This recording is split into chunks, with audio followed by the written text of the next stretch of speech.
যোৱা 1 আগষ্ট তাৰিখে ভাৰতৰ যি supreme court of India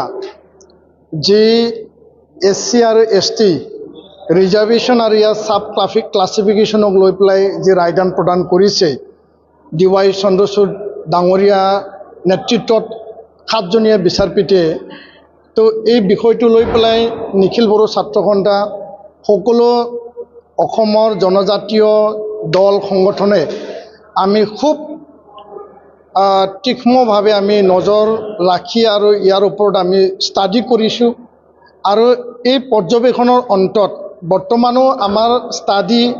observation বিভিন্ন মহলৰ পৰা ছাজেশ্যন এডভাইচ আমি লৈ আছোঁ আৰু এই কথাটো মই স্পষ্ট ভাষাৰে দোহাৰিব বিচাৰিছোঁ ক'ব বিচাৰিছোঁ যে SC ST সাব ক্লাছিফিকেশ্যন যি বিষয় সেইটো সুপ্ৰিম কোৰ্টৰ বিষয় নহয় কিন্তু সুপ্ৰিম কোৰ্ট অফ ইণ্ডিয়াই এইটো হস্তক্ষেপ কৰি পেলাই ৰায়দান কৰিছে পাঞ্জাৱ আৰু অন্ধ্ৰ প্ৰদেশৰ ছাৱনী আৰু চিনায়া দুইটা গোচৰৰ চিডিউল কাষ্টৰ ওপৰত আছিল ইয়াৰ লগতে চিডিউল ট্ৰাইবক তেওঁলোকে সাঙুৰি লৈছে SC ST ৰিজাৰ্ভেশ্যনটো ভাৰতৰ সংবিধানে প্ৰদান কৰিছে B.R. আম্বেদকাৰ ডাঙৰীয়া যিগৰাকী মহান ব্যক্তিয়ে সংবিধান প্ৰণয়ন কৰিছিল তেখেতে সেই সময়তে SC আৰু ST ৰিজাৰ্ভেশ্যনৰ বিষয়টো পুংখানুপুংখভাৱে খুব সুন্দৰকৈ তেওঁ লিখি থৈ গৈছে আৰু আজি তাৰিখত সেইয়াৰ হিচাপ নিকাচ কৰিবলৈ SC ST ৰিজাৰ্ভেশ্যনৰ বিষয়টো নিৰ্ণয় কৰিবলৈ সংবিধান আছে ভাৰতৰ মহামান্য ৰাষ্ট্ৰপতি ডাঙৰীয়া আছে আৰু লগতে ভাৰতৰ যি সংসদ পাৰ্লিমেণ্ট তেওঁলোকেহে আইন প্ৰণয়ন কৰিব পাৰে লেজিছলেচাৰেহে আইন প্ৰণয়ন কৰিব ইয়াত যদি সুপ্ৰিম কোৰ্টে জুডিচিয়াৰী বিষয়টো লৈ পেলাই তেওঁলোকে যদি হস্তক্ষেপ কৰে দেশৰ এই যি পিছপৰা নিপীড়িত শোষিত যি জনগোষ্ঠী যি চিডিউল কাষ্ট আৰু চিডিউল ট্ৰাইব তেওঁৰ মাজৰ লগত বিভাজন আহিব তো আমি স্পষ্ট ভাষাৰে ক'ব বিচাৰিছোঁ যে অসমৰ ক্ষেত্ৰত 14টা জনজাতি আমি ট্ৰাইবেল আছে নৰ্থ ইষ্টত বিভিন্ন ট্ৰাইবেল আছে তো আমাৰ ট্ৰাইবেল যি ইউনিটি জনজাতিৰ যি এটা ঐক্য সেইটো সেই ৰায়দানে থানবান কৰিব আৰু ট্ৰাইবেলৰ মাজত এটা ডিভিজন আনিব আৰু জনগোষ্ঠীটোৰ মাজত নিজ নিজ জনগোষ্ঠীটোৰ মাজত যদি OBC নিচিনাকৈ যদি ক্ৰিমিলিয়াৰ সৃষ্টি কৰে তেতিয়াহ'লে তাত আপাৰ ST আৰু লোৱাৰ ST এটা বিভাজন আনিব তো ইয়াৰ কাৰণে নিখিল বড়ো ছাত্ৰ সন্থাৰ স্পষ্ট মত যে এই বিষয়টো লৈ ট্ৰাইবেল সংগঠনসমূহ ট্ৰাইবেল মানে আমাৰ ট্ৰাইবেল সংঘ CC2 আমি আলোচনা কৰি আছোঁ আৰু বিষয়টোৰ ওপৰত আমি পৰ্যালোচনা কৰি পেলাই ইয়াত ৰিথিংকিঙৰ কাৰণে মহামান্য সুপ্ৰিম কোৰ্টক আমি আৰ্জি দিম আৰু এই বিষয়টো চৰকাৰকো আমি দাবী জনাম যে সুপ্ৰিম কোৰ্টে যি হস্তক্ষেপ কৰিছে কোনো কাৰণত যাতে সংবিধান ৰাষ্ট্ৰপতি আৰু ভাৰতৰ সংসদে যোনটো বিষয়টো নিৰ্ধাৰণ কৰিব সেইটো মহামান্য আদালতে বিষয়টো হস্তক্ষেপ কৰাৰ কোনো যুক্তি নাই হয় আমি জানো যে এটা জনগোষ্ঠীৰ মাজত অলপ ইকনমিকেলি এডভান্স থাকিব পাৰে ইকনমিকেলি বেকৱাৰ্ড থাকিব পাৰে বাট এমং ট্ৰাইবেল অলপ এডভান্স অলপ বেকৱাৰ্ড থাকিব পাৰে কিন্তু ইয়াৰ নিৰ্ণায়কটো কৰিব যি চৰকাৰ আছে অসম চৰকাৰ ভাৰত চৰকাৰ যি চৰকাৰ আছে চৰকাৰে তেওঁলোকক আগবঢ়াই নিয়াৰ কাৰণে তেওঁলোকক সা সুবিধা দিয়াৰ কাৰণে এই চৰকাৰেহে বিবেচনা কৰিব আৰু এইটো সামাজিকভাৱে অৰ্থনৈতিকভাৱে সকলো বিষয়টো নিয়াৰিকৈ চাব অকল এমপ্লয়মেণ্ট আৰু এডমিশ্যন বিষয়টো লৈ পেলাই ভাৰতৰ মহামান্য আদালতে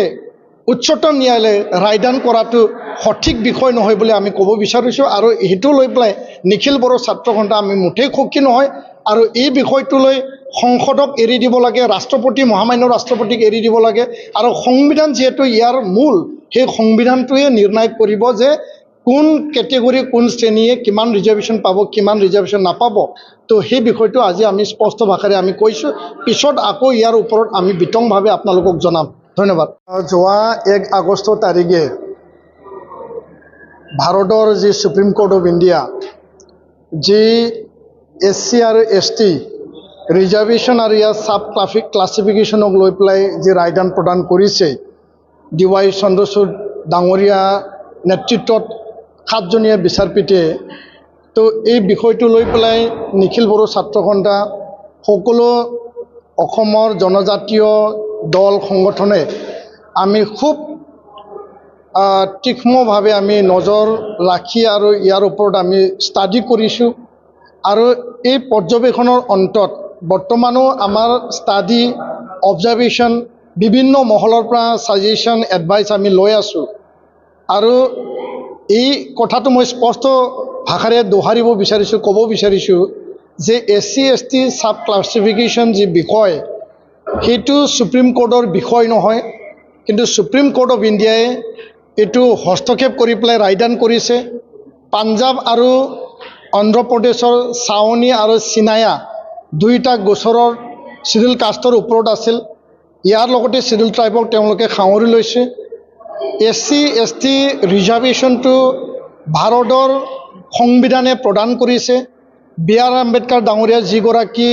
মহান ব্যক্তিয়ে সংবিধান প্ৰণয়ন কৰিছিল, তেখেতে সেই সময়তে SC আৰু ST ৰিজাৰ্ভেশ্যনৰ বিষয়টো পুংখানুপুংখভাৱে খুব সুন্দৰকৈ তেওঁ লিখি থৈ গৈছে আৰু আজিৰ তাৰিখত সেয়াৰ হিচাপ নিকাচ কৰিবলৈ SC/ST ৰিজাৰ্ভেশ্যনৰ বিষয়টো নিৰ্ণয় কৰিবলৈ সংবিধান আছে, ভাৰতৰ মহামান্য ৰাষ্ট্ৰপতি ডাঙৰীয়া আছে আৰু লগতে ভাৰতৰ যি সংসদ পাৰ্লিমেণ্ট তেওঁলোকেহে আইন প্ৰণয়ন কৰিব পাৰে, লেজিছলেচাৰেহে আইন প্ৰণয়ন কৰিব। ইয়াত যদি সুপ্ৰিম কোৰ্টে জুডিচিয়াৰী বিষয়টো লৈ পেলাই তেওঁলোকে যদি হস্তক্ষেপ কৰে, দেশৰ এই যি পিছপৰা নিপীড়িত শোষিত যি জনগোষ্ঠী, যি চিডিউল কাষ্ট আৰু চিডিউল ট্ৰাইব, তেওঁৰ মাজৰ লগত বিভাজন আহিব। তো আমি স্পষ্ট ভাষাৰে ক'ব বিচাৰিছোঁ যে অসমৰ ক্ষেত্ৰত 14টা জনজাতি আমি ট্ৰাইবেল আছে, নৰ্থ ইষ্টত বিভিন্ন ট্ৰাইবেল আছে।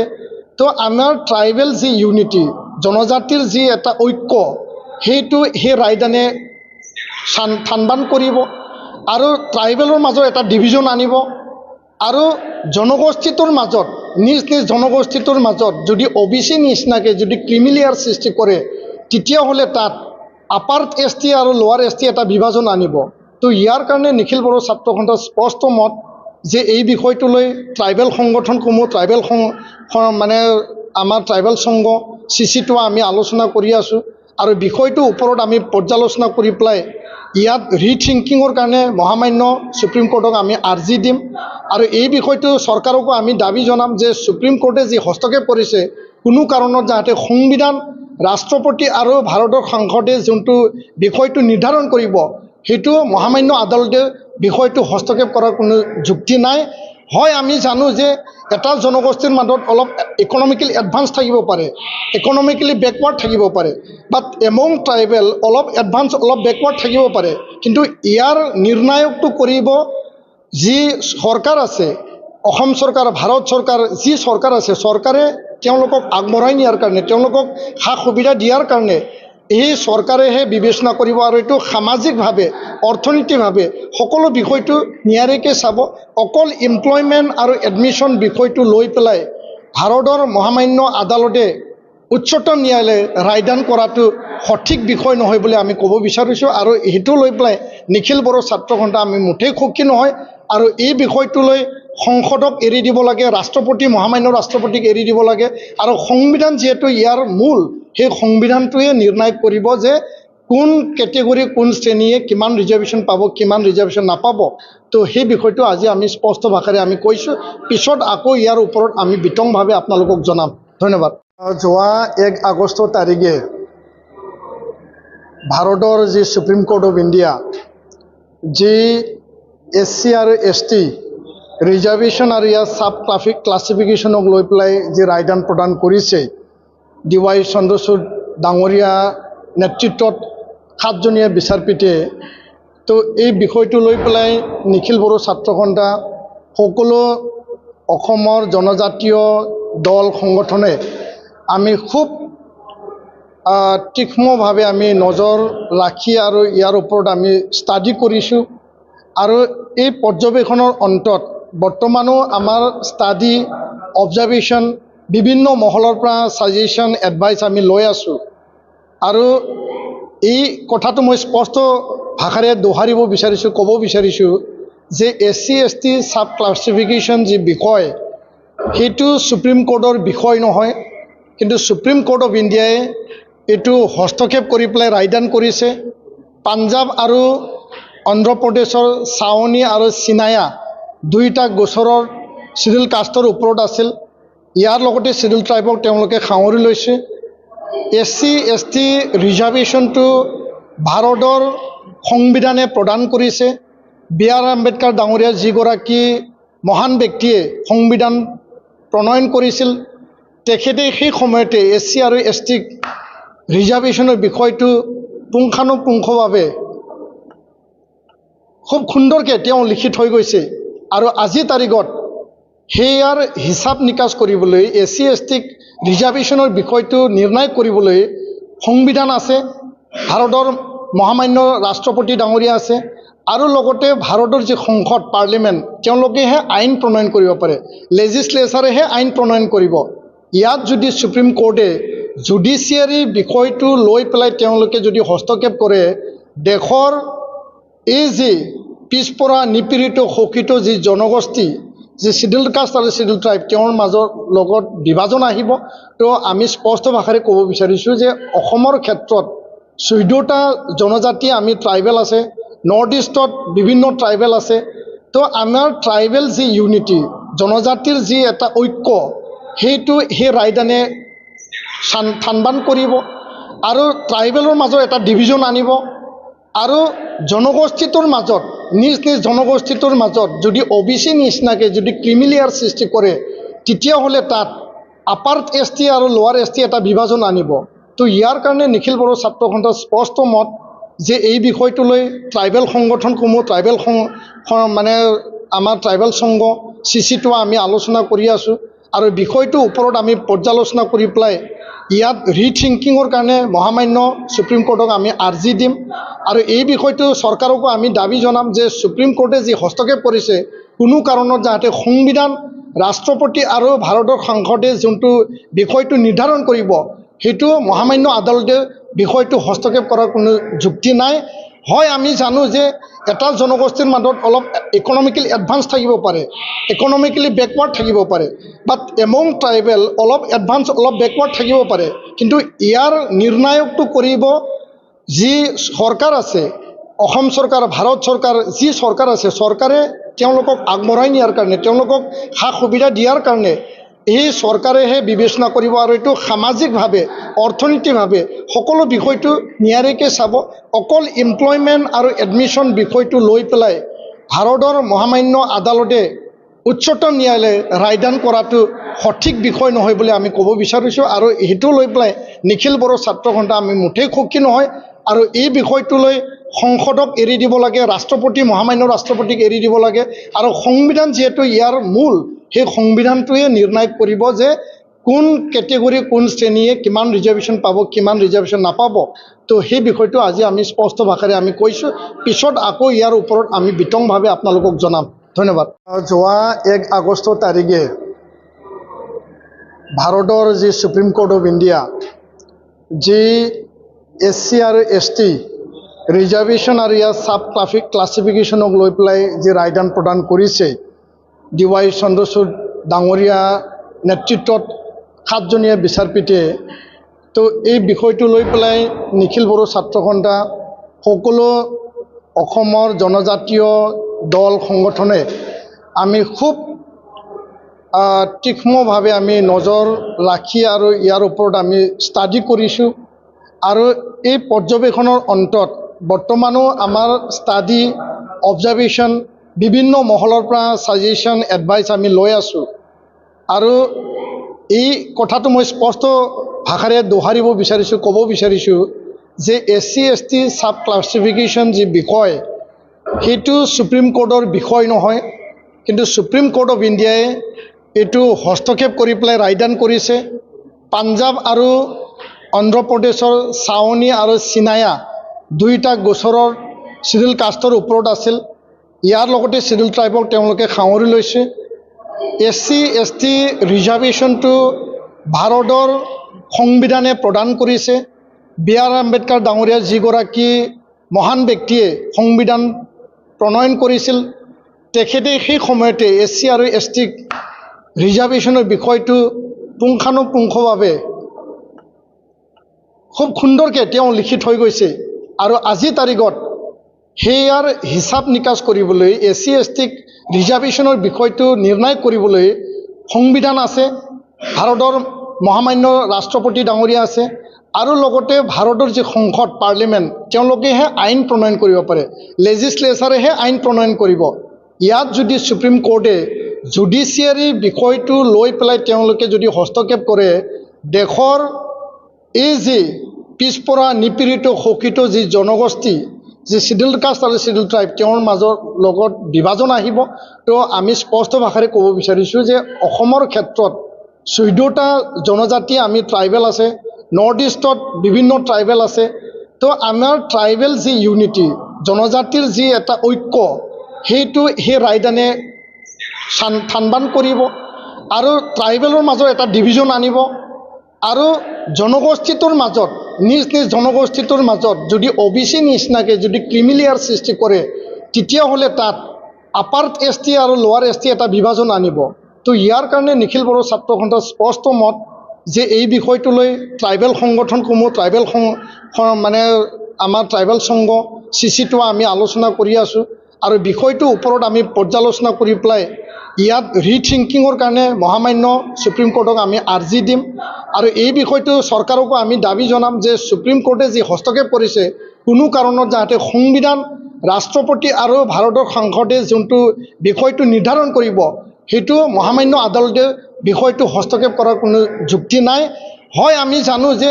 এটা জনগোষ্ঠীৰ মাজত অলপ ইকনমিকেলি এডভান্স থাকিব পাৰে, ইকনমিকেলি বেকৱাৰ্ড থাকিব পাৰে, বাট এমং ট্ৰাইবেল অলপ এডভান্স অলপ বেকৱাৰ্ড থাকিব পাৰে। কিন্তু ইয়াৰ নিৰ্ণায়কটো কৰিব যি চৰকাৰ আছে, অসম চৰকাৰ, ভাৰত চৰকাৰ, যি চৰকাৰ আছে, চৰকাৰে তেওঁলোকক আগবঢ়াই নিয়াৰ কাৰণে, তেওঁলোকক সা সুবিধা দিয়াৰ কাৰণে এই চৰকাৰেহে বিবেচনা কৰিব আৰু এইটো সামাজিকভাৱে, অৰ্থনৈতিকভাৱে সকলো বিষয়টো নিয়াৰিকৈ চাব। অকল এমপ্লয়মেণ্ট আৰু এডমিশ্যন বিষয়টো লৈ পেলাই ভাৰতৰ মহামান্য আদালতে, উচ্চতম ন্যায়ালয়ে ৰায়দান কৰাটো সঠিক বিষয় নহয় বুলি আমি ক'ব বিচাৰিছোঁ। আৰু সেইটো লৈ পেলাই নিখিল বড়ো ছাত্ৰ সন্থা আমি মুঠেই সুখী নহয়। আৰু এই বিষয়টো লৈ সংসদক এৰি দিব লাগে, ৰাষ্ট্ৰপতি, মহামান্য ৰাষ্ট্ৰপতিক এৰি দিব লাগে। আৰু সংবিধান যিহেতু ইয়াৰ মূল, সেই সংবিধানটোৱে নিৰ্ণয় কৰিব যে কোন কেটেগৰী, কোন শ্ৰেণীয়ে কিমান ৰিজাৰ্ভেশ্যন পাব, কিমান ৰিজাৰ্ভেশ্যন নাপাব। তো সেই বিষয়টো আজি আমি স্পষ্ট ভাষাৰে আমি কৈছোঁ, পিছত আকৌ ইয়াৰ ওপৰত আমি বিতংভাৱে আপোনালোকক জনাম। ধন্যবাদ। যোৱা 1 আগষ্ট তাৰিখে ভাৰতৰ যি সুপ্ৰিম কোৰ্ট অফ ইণ্ডিয়া যি SC আৰু ST ৰিজাৰ্ভেশ্যন আৰু ইয়াৰ চাব ক্লাছিফিকেশ্যনক লৈ পেলাই যি ৰায়দান প্ৰদান কৰিছে, DY চন্দ্ৰচূড় ডাঙৰীয়া নেতৃত্বত 7জনীয়া বিচাৰপীঠে, তো এই বিষয়টো লৈ পেলাই নিখিল বড়ো ছাত্ৰ সন্থা, সকলো অসমৰ জনজাতীয় দল সংগঠনে আমি খুব তীক্ষ্ণভাৱে আমি নজৰ ৰাখি আৰু ইয়াৰ ওপৰত আমি ষ্টাডি কৰিছোঁ। আৰু এই পৰ্যবেক্ষণৰ অন্তত বৰ্তমানো আমাৰ ষ্টাডি, অবজাৰ্ভেশ্যন, বিভিন্ন মহলৰ পৰা ছাজেশ্যন, এডভাইচ আমি লৈ আছোঁ। আৰু এই কথাটো মই স্পষ্ট ভাষাৰে দোহাৰিব বিচাৰিছোঁ, ক'ব বিচাৰিছোঁ যে SC ST চাব ক্লাছিফিকেশ্যন যি বিষয়, সেইটো সুপ্ৰিম কোৰ্টৰ বিষয় নহয়, কিন্তু সুপ্ৰিম কোৰ্ট অফ ইণ্ডিয়াই এইটো হস্তক্ষেপ কৰি পেলাই ৰায়দান কৰিছে। পাঞ্জাৱ আৰু অন্ধ্ৰপ্ৰদেশৰ ছাৱনী আৰু চিনায়া 2টা গোচৰৰ শিডিউল কাষ্টৰ ওপৰত আছিল। ইয়াৰ লগতে শিডিউল ট্ৰাইবক তেওঁলোকে সাঙুৰি লৈছে। SC ST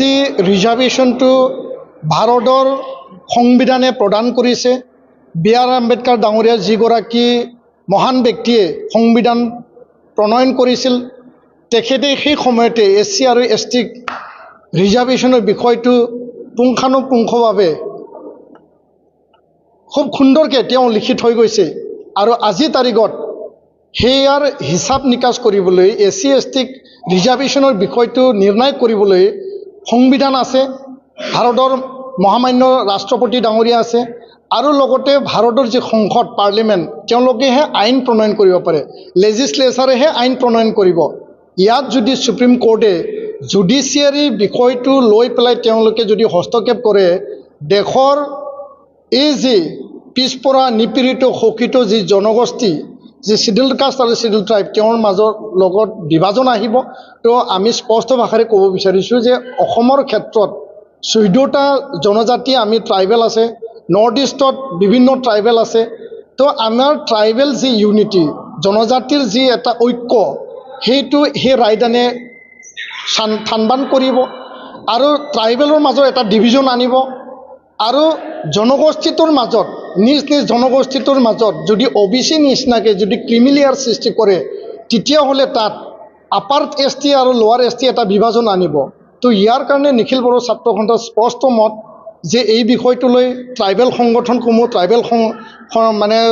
আমাৰ ট্ৰাইবেল সংঘ CC2 আমি আলোচনা কৰি আছোঁ আৰু বিষয়টোৰ ওপৰত আমি পৰ্যালোচনা কৰি পেলাই ইয়াত ৰিথিংকিঙৰ কাৰণে মহামান্য সুপ্ৰিম কোৰ্টক আমি আৰ্জি দিম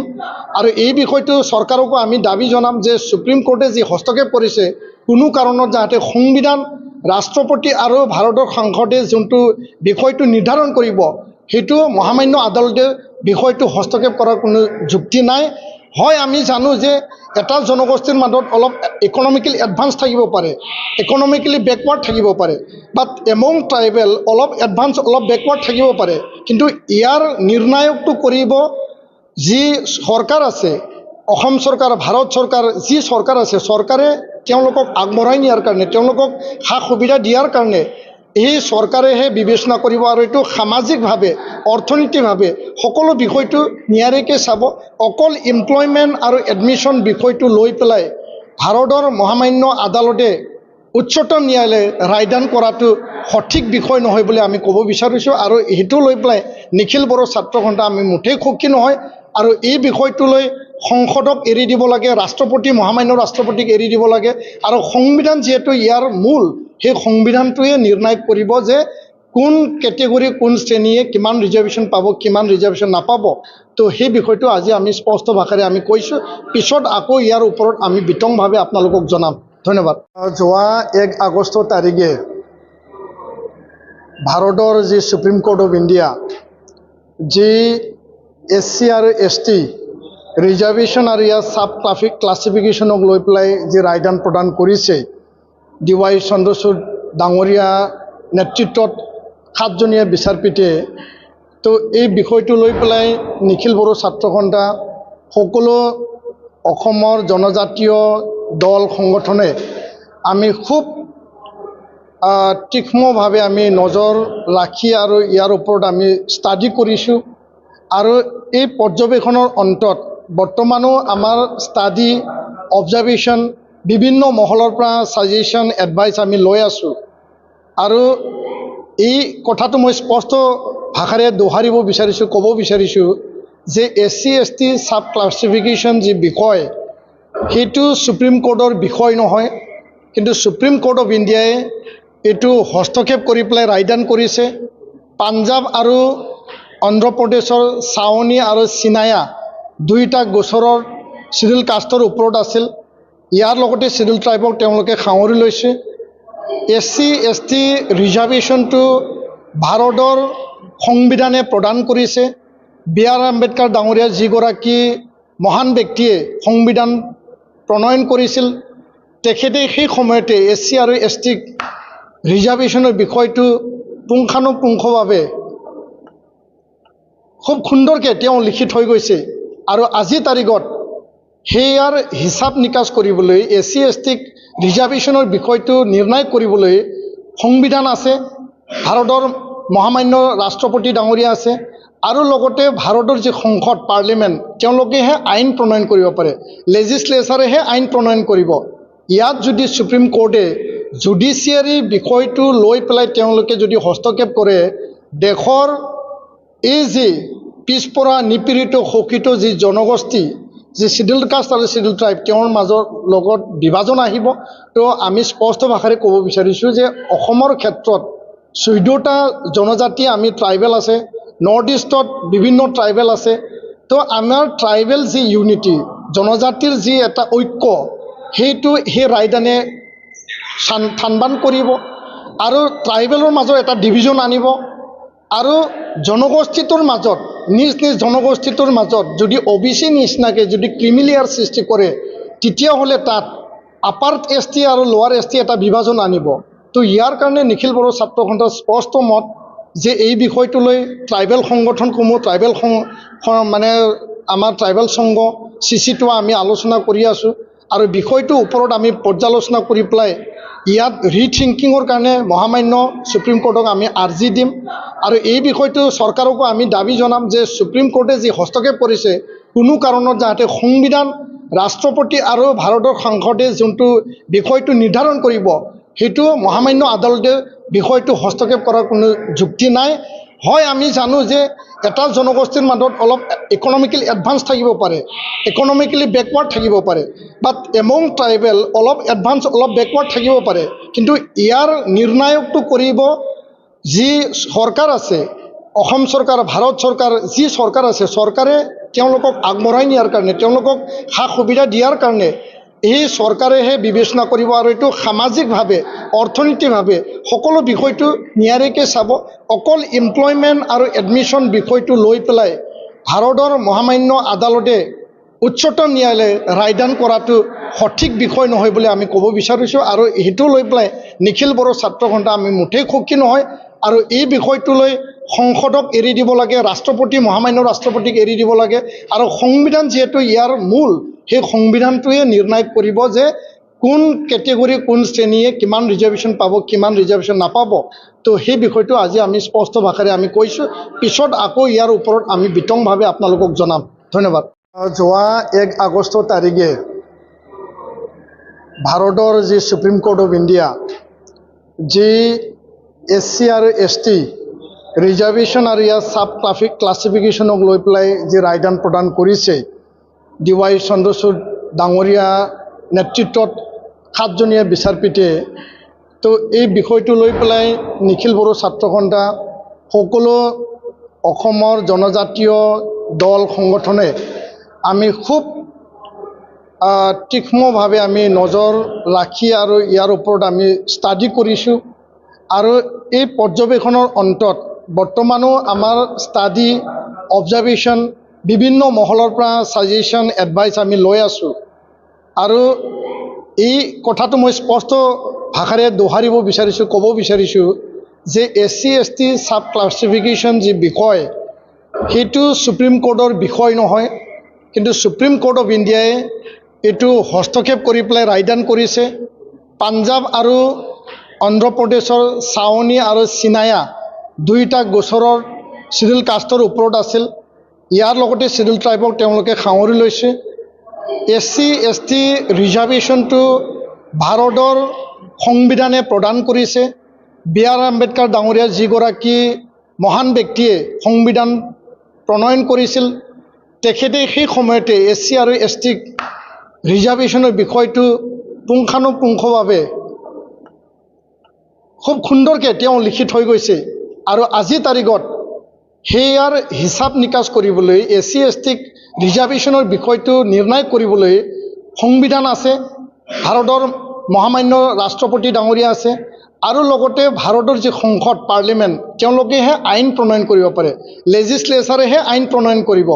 ইয়াত যদি সুপ্ৰিম কোৰ্টে জুডিচিয়াৰী বিষয়টো লৈ পেলাই তেওঁলোকে যদি হস্তক্ষেপ কৰে, দেশৰ এই যি পিছপৰা নিপীড়িত শোষিত যি জনগোষ্ঠী, যি চিডিউল কাষ্ট আৰু চিডিউল ট্ৰাইব তেওঁৰ মাজৰ লগত বিভাজন আহিব। তো আমি স্পষ্ট ভাষাৰে ক'ব বিচাৰিছোঁ যে অসমৰ ক্ষেত্ৰত 14টা জনজাতি আমি ট্ৰাইবেল আছে, নৰ্থ ইষ্টত বিভিন্ন ট্ৰাইবেল আছে। তো আমাৰ ট্ৰাইবেল যি ইউনিটি, জনজাতিৰ যি এটা ঐক্য, সেইটো সেই ৰায়দানে থানবান কৰিব আৰু ট্ৰাইবেলৰ মাজত এটা ডিভিজন আনিব আৰু জনগোষ্ঠীটোৰ মাজত নিজ নিজ জনগোষ্ঠীটোৰ মাজত যদি OBC নিচিনাকৈ যদি ক্ৰিমিলিয়াৰ সৃষ্টি কৰে, তেতিয়াহ'লে তাত আপাৰ ST আৰু লোৱাৰ ST এটা বিভাজন আনিব। তো ইয়াৰ কাৰণে নিখিল বড়ো ছাত্ৰ সন্থাৰ স্পষ্ট মত যে এই বিষয়টোলৈ ট্ৰাইবেল সংগঠনসমূহ ট্ৰাইবেল মানে আমাৰ ট্ৰাইবেল সংঘ CC2 আমি আলোচনা কৰি আছোঁ আৰু বিষয়টোৰ ওপৰত আমি পৰ্যালোচনা কৰি পেলাই ইয়াত ৰিথিংকিঙৰ কাৰণে মহামান্য সুপ্ৰিম কোৰ্টক আমি আৰ্জি দিম আৰু এই বিষয়টো চৰকাৰকো আমি দাবী জনাম যে সুপ্ৰিম কোৰ্টে যি হস্তক্ষেপ কৰিছে কোনো কাৰণত যাতে সংবিধান ৰাষ্ট্ৰপতি আৰু ভাৰতৰ সংসদে যোনটো বিষয়টো নিৰ্ধাৰণ কৰিব সেইটো মহামান্য আদালতে বিষয়টো হস্তক্ষেপ কৰাৰ কোনো যুক্তি নাই। হয় আমি জানো যে এটা জনগোষ্ঠীৰ মাজত অলপ ইকনমিকেলি এডভান্স থাকিব পাৰে, ইকনমিকেলি বেকৱাৰ্ড থাকিব পাৰে, বাট এমং ট্ৰাইবেল অলপ এডভান্স অলপ বেকৱাৰ্ড থাকিব পাৰে, কিন্তু ইয়াৰ নিৰ্ণায়কটো কৰিব যি চৰকাৰ আছে, অসম চৰকাৰ, ভাৰত চৰকাৰ, যি চৰকাৰ আছে, চৰকাৰে তেওঁলোকক আগবঢ়াই নিয়াৰ কাৰণে, তেওঁলোকক সা সুবিধা দিয়াৰ কাৰণে এই চৰকাৰেহে বিবেচনা কৰিব আৰু এইটো সামাজিকভাৱে অৰ্থনৈতিকভাৱে সকলো বিষয়টো নিয়াৰিকৈ চাব। অকল এমপ্লয়মেণ্ট আৰু এডমিশ্যন বিষয়টো লৈ পেলাই ভাৰতৰ মহামান্য আদালতে উচ্চতম ন্যায়ালয়ে ৰায়দান কৰাটো সঠিক বিষয় নহয় বুলি আমি ক'ব বিচাৰিছোঁ। আৰু সেইটো লৈ পেলাই নিখিল বড়ো ছাত্ৰ সন্থা আমি মুঠেই সুখী নহয়। আৰু এই বিষয়টো লৈ সংসদক এৰি দিব লাগে, ৰাষ্ট্ৰপতি মহামান্য ৰাষ্ট্ৰপতিক এৰি দিব লাগে। আৰু সংবিধান যিহেতু ইয়াৰ মূল, সেই সংবিধানটোৱে নিৰ্ণয় কৰিব যে কোন কেটেগৰী কোন শ্ৰেণীয়ে কিমান ৰিজাৰ্ভেশ্যন পাব, কিমান ৰিজাৰ্ভেশ্যন নাপাব। তো সেই বিষয়টো আজি আমি স্পষ্ট ভাষাৰে আমি কৈছোঁ, পিছত আকৌ ইয়াৰ ওপৰত আমি বিতংভাৱে আপোনালোকক জনাম। ধন্যবাদ। যোৱা 1 আগষ্ট তাৰিখে ভাৰতৰ যি সুপ্ৰিম কোৰ্ট অফ ইণ্ডিয়া যি SC আৰু ST ৰিজাৰ্ভেশ্যন আৰু ইয়াৰ ছাব ক্লাছিফিকেশ্যনক লৈ পেলাই যি ৰায়দান প্ৰদান কৰিছে, DY চন্দ্ৰচূড় ডাঙৰীয়া নেতৃত্বত 7জনীয়া বিচাৰপীঠে, তো এই বিষয়টো লৈ পেলাই নিখিল বড়ো ছাত্ৰ সন্থা সকলো অসমৰ জনজাতীয় দল সংগঠনে আমি খুব তীক্ষ্ণভাৱে আমি নজৰ ৰাখি আৰু ইয়াৰ ওপৰত আমি ষ্টাডি কৰিছোঁ। আৰু এই পৰ্যবেক্ষণৰ অন্তত বৰ্তমানো আমাৰ ষ্টাডি অবজাৰ্ভেশ্যন বিভিন্ন মহলৰ পৰা ছাজেশ্যন এডভাইচ আমি লৈ আছোঁ। আৰু এই কথাটো মই স্পষ্ট ভাষাৰে দোহাৰিব বিচাৰিছোঁ, ক'ব বিচাৰিছোঁ যে SC ST ছাব ক্লাছিফিকেশ্যন যি বিষয়, সেইটো সুপ্ৰিম কোৰ্টৰ বিষয় নহয়, কিন্তু সুপ্ৰিম কোৰ্ট অফ ইণ্ডিয়াই এইটো হস্তক্ষেপ কৰি পেলাই ৰায়দান কৰিছে। পাঞ্জাৱ আৰু অন্ধ্ৰপ্ৰদেশৰ ছাৱনী আৰু চিনায়া দুয়োটা গোচৰৰ চিডিউল কাষ্টৰ ওপৰত আছিল। ইয়াৰ লগতে চিডিউল ট্ৰাইবক তেওঁলোকে সাঙুৰি লৈছে। SC ST ৰিজাৰ্ভেশ্যনটো ভাৰতৰ সংবিধানে প্ৰদান কৰিছে। BR আম্বেদকাৰ ডাঙৰীয়া যিগৰাকী মহান ব্যক্তিয়ে সংবিধান প্ৰণয়ন কৰিছিল, তেখেতে সেই সময়তে SC আৰু ST ৰিজাৰ্ভেশ্যনৰ বিষয়টো পুংখানুপুংখভাৱে খুব সুন্দৰকৈ তেওঁ লিখি থৈ গৈছে। আৰু আজিৰ তাৰিখত সেয়াৰ হিচাপ নিকাচ কৰিবলৈ SC ST ৰিজাৰ্ভেশ্যনৰ বিষয়টো নিৰ্ণয় কৰিবলৈ সংবিধান আছে, ভাৰতৰ মহামান্য ৰাষ্ট্ৰপতি ডাঙৰীয়া আছে, আৰু লগতে ভাৰতৰ যি সংসদ পাৰ্লিমেণ্ট তেওঁলোকেহে আইন প্ৰণয়ন কৰিব পাৰে, লেজিছলেচাৰেহে আইন প্ৰণয়ন কৰিব। ইয়াত যদি সুপ্ৰিম কোৰ্টে জুডিচিয়াৰী বিষয়টো লৈ পেলাই তেওঁলোকে যদি হস্তক্ষেপ কৰে, দেশৰ এই যি পিছপৰা নিপীড়িত শোষিত যি জনগোষ্ঠী, যি চিডিউল কাষ্ট আৰু চিডিউল ট্ৰাইব, তেওঁৰ মাজৰ লগত বিভাজন আহিব। তো আমি স্পষ্ট ভাষাৰে ক'ব বিচাৰিছোঁ যে অসমৰ ক্ষেত্ৰত 14টা জনজাতি আমি ট্ৰাইবেল আছে, নৰ্থ ইষ্টত বিভিন্ন ট্ৰাইবেল আছে।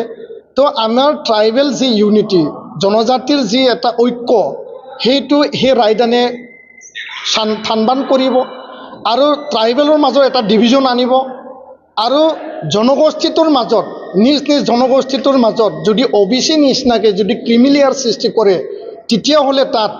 আপাৰ ST আৰু লোৱাৰ ST এটা বিভাজন আনিব। তো ইয়াৰ কাৰণে নিখিল বড়ো ছাত্ৰ সন্থাৰ স্পষ্ট মত যে এই বিষয়টো লৈ ট্ৰাইবেল সংগঠনসমূহ, ট্ৰাইবেল মানে আমাৰ ট্ৰাইবেল সংঘ CC2 আমি আলোচনা কৰি আছোঁ। আৰু বিষয়টোৰ ওপৰত আমি পৰ্যালোচনা কৰি পেলাই ইয়াত ৰিথিংকিঙৰ কাৰণে মহামান্য সুপ্ৰিম কোৰ্টক আমি আৰ্জি দিম। আৰু এই বিষয়টো চৰকাৰকো আমি দাবী জনাম যে সুপ্ৰিম কোৰ্টে যি হস্তক্ষেপ কৰিছে, কোনো কাৰণত যাতে সংবিধান, ৰাষ্ট্ৰপতি আৰু ভাৰতৰ সংসদে যোনটো বিষয়টো নিৰ্ধাৰণ কৰিব, সেইটো মহামান্য আদালতে বিষয়টো হস্তক্ষেপ কৰাৰ কোনো যুক্তি নাই। হয় আমি জানো যে এটা জনগোষ্ঠীৰ মাজত অলপ ইকনমিকেলি এডভান্স থাকিব পাৰে, ইকনমিকেলি বেকৱাৰ্ড থাকিব পাৰে, বাট এমং ট্ৰাইবেল অলপ এডভান্স অলপ বেকৱাৰ্ড থাকিব পাৰে, কিন্তু ইয়াৰ নিৰ্ণায়কটো কৰিব যি চৰকাৰ আছে,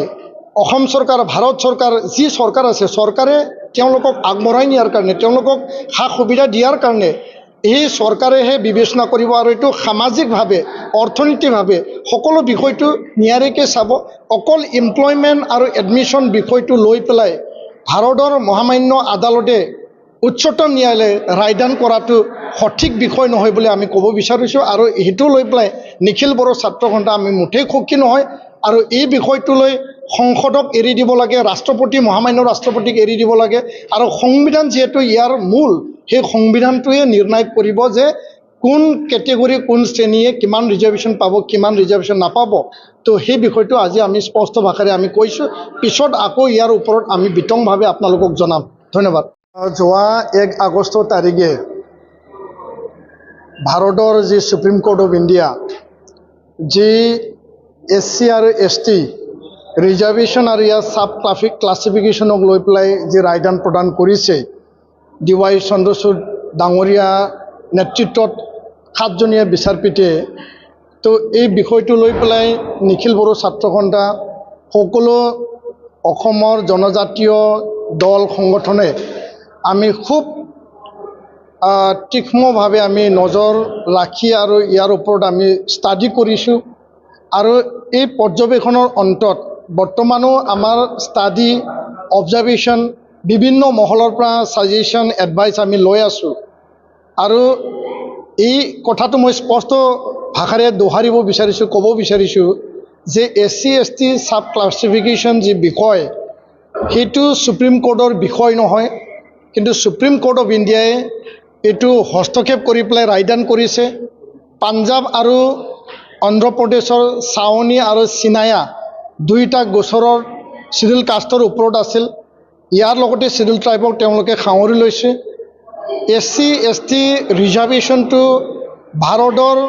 সংবিধানে প্ৰদান কৰিছে। BR আম্বেদকাৰ ডাঙৰীয়া যিগৰাকী মহান ব্যক্তিয়ে সংবিধান প্ৰণয়ন কৰিছিল, তেখেতে সেই সময়তে SC আৰু ST ৰিজাৰ্ভেশ্যনৰ বিষয়টো পুংখানুপুংখভাৱে খুব সুন্দৰকৈ তেওঁ লিখি থৈ গৈছে। আৰু আজিৰ তাৰিখত সেয়াৰ হিচাপ নিকাচ কৰিবলৈ SC ST ৰিজাৰ্ভেশ্যনৰ বিষয়টো নিৰ্ণয় কৰিবলৈ সংবিধান আছে, ভাৰতৰ মহামান্য ৰাষ্ট্ৰপতি ডাঙৰীয়া আছে, আৰু লগতে ভাৰতৰ যি সংসদ পাৰ্লিমেণ্ট তেওঁলোকেহে আইন প্ৰণয়ন কৰিব পাৰে, লেজিছলেচাৰেহে আইন প্ৰণয়ন কৰিব। ইয়াত যদি সুপ্ৰিম কোৰ্টে জুডিচিয়াৰীৰ বিষয়টো লৈ পেলাই তেওঁলোকে যদি হস্তক্ষেপ কৰে, দেশৰ এই যি পিছপৰা নিপীড়িত শোষিত যি জনগোষ্ঠী, যি চিডিউল কাষ্ট আৰু চিডিউল ট্ৰাইব, তেওঁৰ মাজৰ লগত বিভাজন আহিব। তো আমি স্পষ্ট ভাষাৰে ক'ব বিচাৰিছোঁ যে অসমৰ ক্ষেত্ৰত 14টা জনজাতি আমি ট্ৰাইবেল আছে, নৰ্থ ইষ্টত বিভিন্ন ট্ৰাইবেল আছে। তো আমাৰ ট্ৰাইবেল যি ইউনিটি, জনজাতিৰ যি এটা ঐক্য, সেইটো সেই ৰায়দানে থানবান কৰিব আৰু ট্ৰাইবেলৰ মাজত এটা ডিভিজন আনিব। আৰু জনগোষ্ঠীটোৰ মাজত নিজ নিজ জনগোষ্ঠীটোৰ মাজত যদি OBC নিচিনাকৈ যদি ক্ৰিমিলিয়াৰ সৃষ্টি কৰে, তেতিয়াহ'লে তাত আপাৰ ST আৰু লোৱাৰ ST এটা বিভাজন আনিব। তো ইয়াৰ কাৰণে নিখিল বড়ো ছাত্ৰ সন্থাৰ স্পষ্ট মত যে এই বিষয়টো লৈ ট্ৰাইবেল সংগঠনসমূহ, ট্ৰাইবেল মানে আমাৰ ট্ৰাইবেল সংঘ CC2 আমি আলোচনা কৰি আছোঁ। আৰু বিষয়টোৰ ওপৰত আমি পৰ্যালোচনা কৰি পেলাই ইয়াত ৰিথিংকিঙৰ কাৰণে মহামান্য সুপ্ৰিম কোৰ্টক আমি আৰ্জি দিম। আৰু এই বিষয়টো চৰকাৰকো আমি দাবী জনাম যে সুপ্ৰিম কোৰ্টে যি হস্তক্ষেপ কৰিছে, কোনো কাৰণত যাতে সংবিধান, ৰাষ্ট্ৰপতি আৰু ভাৰতৰ সংসদে যোনটো বিষয়টো নিৰ্ধাৰণ কৰিব, সেইটো মহামান্য আদালতে বিষয়টো হস্তক্ষেপ কৰাৰ কোনো যুক্তি নাই। হয়, আমি জানো যে এটা জনগোষ্ঠীৰ মাজত অলপ ইকনমিকেলি এডভান্স থাকিব পাৰে, ইকনমিকেলি বেকৱাৰ্ড থাকিব পাৰে, বাট এমং ট্ৰাইবেল অলপ এডভান্স অলপ বেকৱাৰ্ড থাকিব পাৰে। কিন্তু ইয়াৰ নিৰ্ণায়কটো কৰিব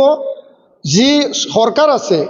অসম চৰকাৰ, ভাৰত চৰকাৰ, যি চৰকাৰ আছে, চৰকাৰে তেওঁলোকক আগবঢ়াই নিয়াৰ কাৰণে, তেওঁলোকক সা সুবিধা দিয়াৰ কাৰণে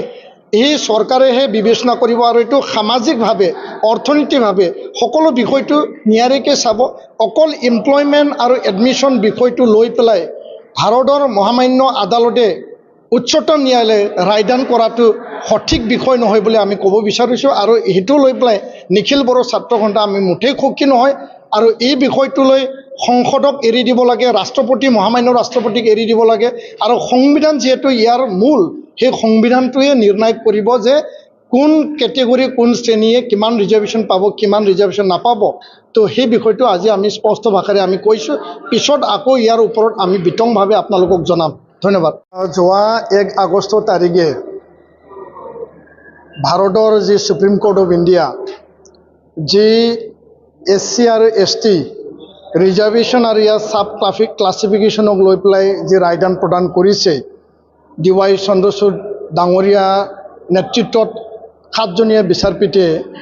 তো এই বিষয়টো লৈ পেলাই নিখিল বড়ো ছাত্ৰ সন্থা সকলো অসমৰ জনজাতীয় দল সংগঠনে আমি খুব তীক্ষ্ণভাৱে আমি নজৰ ৰাখি আৰু ইয়াৰ ওপৰত আমি ষ্টাডি কৰিছোঁ আৰু এই পৰ্যবেক্ষণৰ অন্তত বৰ্তমানো আমাৰ ষ্টাডি অবজাৰ্ভেশ্যন বিভিন্ন মহলৰ পৰা ছাজেশ্যন এডভাইচ আমি লৈ আছোঁ আৰু এই কথাটো মই স্পষ্ট ভাষাৰে দোহাৰিব বিচাৰিছোঁ ক'ব বিচাৰিছোঁ যে SC ST সাব ক্লাছিফিকেশ্যন যি বিষয় সেইটো সুপ্ৰিম কোৰ্টৰ বিষয় নহয় কিন্তু সুপ্ৰিম কোৰ্ট অফ ইণ্ডিয়াই এইটো হস্তক্ষেপ কৰি পেলাই ৰায়দান কৰিছে পাঞ্জাৱ আৰু অন্ধ্ৰ প্ৰদেশৰ ছাৱনী আৰু চিনায়া দুইটা গোচৰৰ চিডিউল কাষ্টৰ ওপৰত আছিল ইয়াৰ লগতে চিডিউল ট্ৰাইবক তেওঁলোকে সাঙুৰি লৈছে SC ST ৰিজাৰ্ভেশ্যনটো ভাৰতৰ সংবিধানে প্ৰদান কৰিছে B.R. আম্বেদকাৰ ডাঙৰীয়া যিগৰাকী মহান ব্যক্তিয়ে সংবিধান প্ৰণয়ন কৰিছিল তেখেতে সেই সময়তে SC আৰু ST ৰিজাৰ্ভেশ্যনৰ বিষয়টো পুংখানুপুংখভাৱে খুব সুন্দৰকৈ তেওঁ লিখি থৈ গৈছে আৰু আজি তাৰিখত হেয়াৰ হিচাপ নিকাচ কৰিবলৈ SC ST ৰিজাৰ্ভেশ্যনৰ বিষয়টো নিৰ্ণয় কৰিবলৈ সংবিধান আছে ভাৰতৰ